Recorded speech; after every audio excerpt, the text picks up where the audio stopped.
आप क्या समझते हैं कि इस वक्त जो हमले का जवाब पेश करते हुए इजरायली वजीर आजम की तरफ से पाकिस्तान का बार बार तज़किरा था, यह पाकिस्तान से डर है या फिर पाकिस्तान की बढ़ती हुई आलमी अहमियत का एतराफ है? बहुत शुक्रिया यासिर साहब इनवाइट करने का, और आपने बड़ा ज़बरदस्त इंट्रोडक्शन दिया है और काफ़ी चीज़ें उसी में क्लियर कर दी हैं कि ये एक ऑब्सेशन है ऑब्वियसली बड़े अरसे से उनको पाकिस्तान की, और एक एलिमेंट ऑफ हेल्पलेसनेस भी नज़र आता है आपको, क्योंकि पूरी दुनिया में आपने देखा कि जिस जिस मुल्क को उन्होंने चाहा इसका निशाना बनाया, एट रैंडम बनाया, और बहुत सारी वेस्टर्न ख़ासतौर पे अमेरिका की सपोर्ट या आशीर्वाद से बनाया।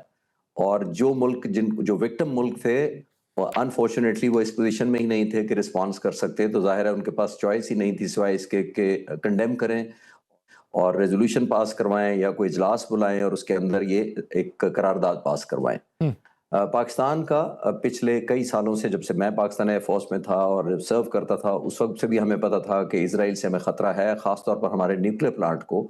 उस वक्त भी हमें हिंदुस्तान और इसराइल की कोलैबोरेशन का भी पता था, हमें ये भी अंदाजा था और शक था कि शायद वो इंडिपेंडेंट इसराइल अटैक करे या इंडिया की कोलैबोरेशन से करे। तो ये एलिमेंट ऑफ डिस्कम्फर्ट तो हमेशा से रहा है, और जो चीज रोकती है यासिर साहब वो हमें ज़हन में रखनी चाहिए कि किसी भी मुल्क पर जब आप जारहियत करते हैं तो हाइपोथाइज करते हैं आप। वॉर कॉलेजेस में हम ये पढ़ाते हैं और पढ़ते हैं, उसमें हाइपोथाइज करने का मतलब ये होता है कि आप इमेजिन करते हैं और एक टेक्स्ट डाउन करते हैं कि जब मैं हमला करूंगा या ऑफेंस लॉन्च करूंगा या ये तबाही मचाऊंगा किसी मुल्क के अंदर, तो उस मुल्क का रिस्पॉन्स क्या होगा। इसको हाइपोथाइजेशन कहते हैं। अगर आप करेक्ट हाइपोथाइजेशन करें तो आप प्रैक्टिकल सोल्यूशन की तरफ जाएंगे। हिंदुस्तान ने हमारा अभी रिसेंटली मई में इनकरेक्ट हाइपोथेसिस किया। उन्होंने समझा था कि मुसल्लह अफवाज, पाकिस्तान आर्मी या पाकिस्तान एयरफोर्स जो है वो रिस्पॉन्ड नहीं करेगी या बहुत लिमिटेड प्रोटेस्ट करेगी या शायद रेजोल्यूशन ही पास करे। लेकिन आपने देख लिया कितना बिफटिंग जवाब दिया उनकी जो लाइन ऑफ कंट्रोल पर भी और हवा में आपके सामने था। तो ये एक प्रोहिबिटिव कॉस्ट होती है जो आपने दुश्मन को कन्वे करनी होती है। इसराइल को इतने सालों से क्लियर है कि पाकिस्तान उन मुल्कों में से नहीं है अल्हम्दुलिल्लाह जो सिर्फ रेजोल्यूशन तक करेंगे, क्योंकि उस रात भी, मई की रात भी देखें, जब हिंदुस्तान के तकरीबन 80-85 जहाज हवा में आए तो हमने 4-5 मिनट के अंदर हमारे जहाज उनके सामने खड़े थे उनका रास्ता रोकने के लिए। ऐसे ही हमने कोई ये वेट नहीं किया था कि वो नुकसान करके चले जाएं। उनमें से 7 जहाज जिन्होंने वेपन फायर किए थे उनको वापस नहीं जाने दिया। ये रेजोल्यूशन होती है या प्रोहिबिटिव प्राइस है जो हमने डिमांड की थी, और 10 तारीख को जो कुछ हुआ वो भी 1 तारीख का हिस्सा है। सही 34 जगहों पर हमला किया, 16 एयर बेसिस तबाह किए। बरनाला उनका आज तक उनका जो कमांड कंट्रोल सेंटर था आज भी रिकवर नहीं हुआ। तो मैं कहना ये चाह रहा हूँ, ये कीमत होती है जो दुश्मन को चुकानी पड़ती है। या दूसरे इधर क्योंकि बदकिस्मती से उस तरह का कतर का रिस्पांस उस तरह नहीं आया, और शायद ये इजराइल ने हाइपोथेसाइज भी यही किया होगा कि ये ब्लेम गेम होगा। और आखिरी पॉइंट मेरी तरफ से ये है इसके ऊपर कि बदकिस्मती ये है कि ये न्यू नॉर्मल बन चुका है बाकी सारे मुल्कों के लिए। और आपने नोट किया होगा कि कल से परसों से ये बहस हो रही है इंटरनेशनल मीडिया पर, मिडल ईस्ट के मीडिया पर, इवन पाकिस्तानी मीडिया पर, कि कतर ये अफसोस कर रहा है कि हमें टाइम पर नहीं बताया, वक्त पर नहीं बताया, हमें वार्निंग नहीं दी गई। तो इसका मतलब है कि अटैक करना न्यू नॉर्मल है, वार्निंग देना अनयूजुअल बात है कि आपको वार्निंग देनी चाहिए थी। तो अल्हम्दुलिल्लाह पाकिस्तान का ऐसा कोई स्टांस नहीं है। हमने एक प्रोहिबिटिव कॉस्ट की कैपेसिटी भी रखते हैं और हौसला भी रखते हैं अल्हम्दुलिल्लाह। ठीक। खान साहब, आप क्या समझते हैं इस पूरे मंजरनामे में, जिस तरीके से चिश्ती साहब ने एक तरफ को तवज्जो दिलाई है कि एक तरफ तो कतर का ये जवाब कि हमें पहले वार्निंग नहीं दी गई, अब बैनुल अक़वामी सतह के ऊपर बहस मुबाहिसा इस बात के ऊपर जारी है कि अगला टारगेट कौन होगा। बहुत सारे लोग मिस्र की बात कर रहे हैं, अनकरा की बात कर रहे हैं, रियाद की बात कर रहे हैं, पाकिस्तान की तरफ इशारा कर रहे हैं। क्या एक नया ब्लॉक बनता हुआ हम देख रहे हैं या फिर ये कोई और मंजरनामा है? जी हाँ, बहुत शुक्रिया। देखिए, मेरे ख्याल में पहले तो इसराइल का अभी भी फोकस गल्फ कंट्रीज पे होगा, और जिस तरीके से देखें अनफॉर्चुनेटली 11 मुस्लिम कंट्रीज है जिन्होंने इसराइल को रिकग्नाइज किया, उसमें से 6 अरब हैं, और 2 वो कंट्रीज ऐसे हैं जो they are part of Gulf Cooperation Council के हैं, जिसमें बहरीन है और यूएई शामिल है। उन्होंने इब्राहिम अकॉर्ड के तहत उनको रिकग्नाइज किया था। और कतर तो उनके साथ वैसे डिप्लोमेटिक रिलेशंस तो नहीं थे, लेकिन अंडरस्टैंडिंग थी, बहुत फैसिलिटेशंस कर रहा था। सो इसका मतलब ये है, देखें, लेट्स अंडरस्टैंड कि जो कुछ हुआ है ये कहीं उसमें नहीं हुआ है कि इसमें यकीनन अभी जो लोग लिख रहे हैं, एनालिस्ट बात कर रहे हैं, फैसिलिटेशन अमेरिका की इसमें शामिल थी, कंसर्न शामिल, जबकि आपका joint air operation, combined air operation centre वहां पे है, अल उदैद बेस में फॉरवर्ड सेंट्रल कमांड है सेंटकॉम का। और इसके बाद आपके पास वेपन्स एंड इक्विपमेंट, जब ईरान ने स्ट्राइक्स किए तो आपने तो उसको स्ट्राइक्स को रोके थे। और सिमिलरली अभी ये भी बताया जा रहा है कि जो वहां पे जो एयर डिफेंस सिस्टम अपना था इनका कतर का, तो वो भी was disabled.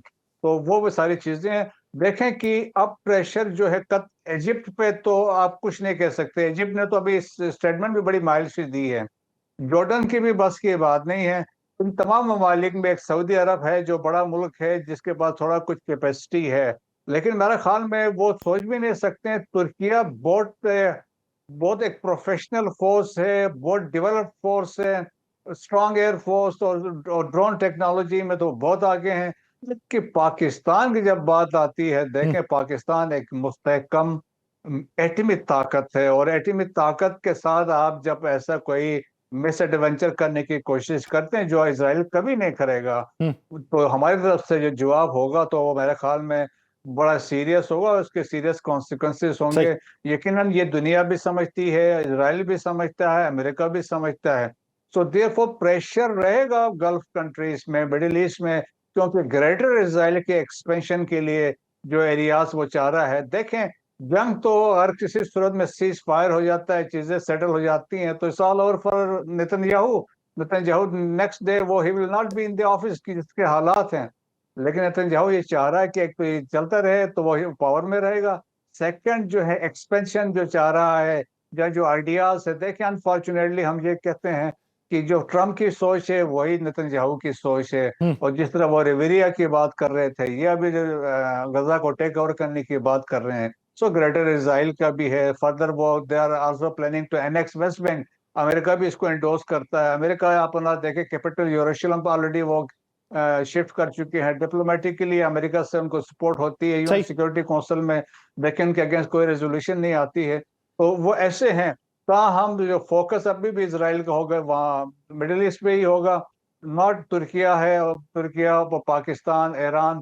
Iran was the only country जो खड़ा हुआ है जिसने फेस किया और जवाब दिया, and they I think they prevailed over Israel. अच्छा। तो मेरे ख्याल में पाकिस्तान उनकी सोच से बालातर है। चिश्ती साहब, मेरा आपसे सवाल इस ज़िमन के अंदर है, ये जो एक बहुत बड़ी बेस जिसे ताकत का इस्तारा समझा जाता है कतर के अंदर मौजूद है, हज़ारों फौजियों की मौजूदगी होती है, मिडल ईस्ट पे पूरा कंट्रोल या अपनी जितनी भी जंगें इस खत्ते के अंदर हैं वो वहीं से कंट्रोल की जाती रही हैं, क्या उसकी बंदिश का मंजरनामा मुस्तकबिल करीब में हो सकता है?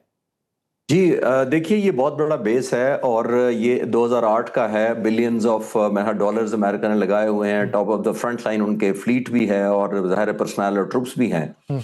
ये इतना आसान नहीं होगा।